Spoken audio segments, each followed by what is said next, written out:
All right, welcome to The Explainer. Today, we're diving into a massive opportunity in AI that, honestly, most people are just not seeing. We're talking about a brand new set of skills that could completely change the game for your career. While all the headlines are freaking out about AI models and who's the best at coding, there's a much bigger shift happening just under the radar. And this pattern, it's pointing to a whole new way of creating some serious value. So yeah, the common panic is all about AI taking jobs, but that's totally overshadowing the real story here. What's actually happening is the creation of a massive skills gap. And here's the thing, whenever you see a gap between what companies need and what people can do, that is where incredible value is just waiting to be captured. And I'm not talking about a small change either. This gap is getting wider fast. By 2027, the people who jump on this early, they could be charging upwards of $500 an hour. Why? Simple supply and demand. Their skills will be that rare and that valuable. Okay, so let's really break this down. What does this opportunity actually look like? And why is it all happening so incredibly fast? Here's the most important thing you need to get your head around. This whole landscape is changing at a wild pace.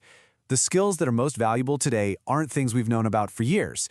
I mean, some of these skills barely even existed 12 months ago. So this first bucket of skills, and this is maybe the most important one, it's not actually about deep technical stuff. It's about strategy, it's about structure, it's about high-level design. This is all about taking that 30,000-foot view of a business.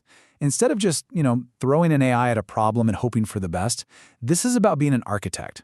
You design the whole system, figuring out which parts are perfect for an AI, what can be automated, and crucially, where you absolutely need a human in the loop. And this right here, this is the key. We're not talking about needing to code in Python. No, this is a thinking skill. It's about understanding how a business actually works, how data flows, and how you can connect all the pieces into one smart, efficient system. Look, we all know it by now. An AI is only as smart as the data you feed it.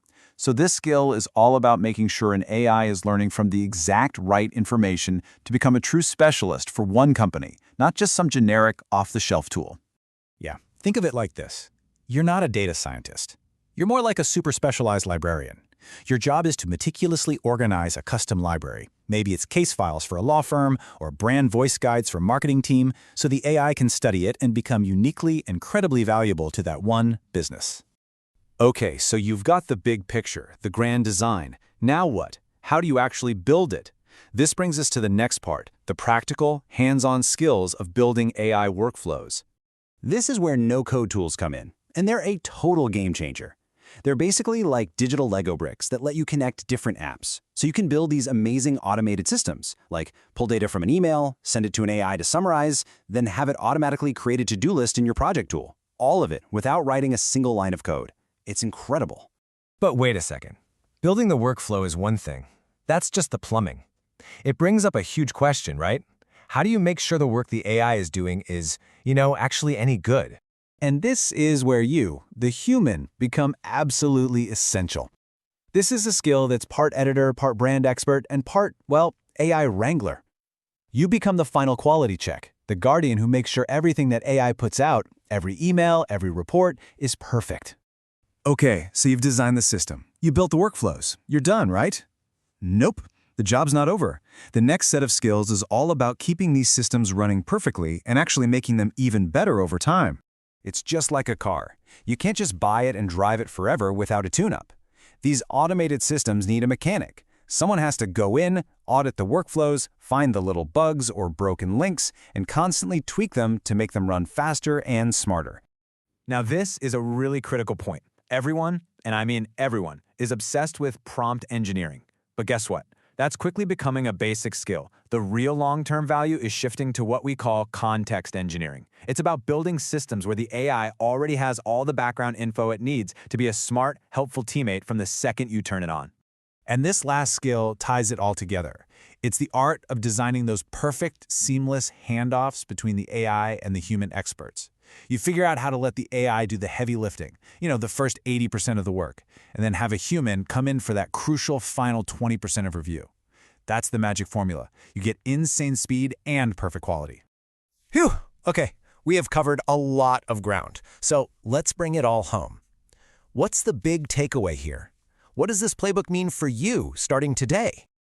So here's a quick recap of the 7 key skills we've just talked about. As you can see, they go all the way from that high-level strategic thinking like system architecture down to the super practical, ongoing work of automation maintenance and quality control. And this, right here, might just be the most important slide of all. What does it take to get started? Well, you don't need a computer science degree, you don't need a technical background, and for a lot of this, you can start learning right now for free with tools that are already out there. The barrier to entry isn't technical skill, it's just knowing that this opportunity even exists. So remember, we're not talking about some distant sci-fi future. This skills gap is happening right now, today. The people who see this shift and start learning these skills now, they are the ones who are going to be in the driver's seat in just a few short years. The only question left is, will you be one of them?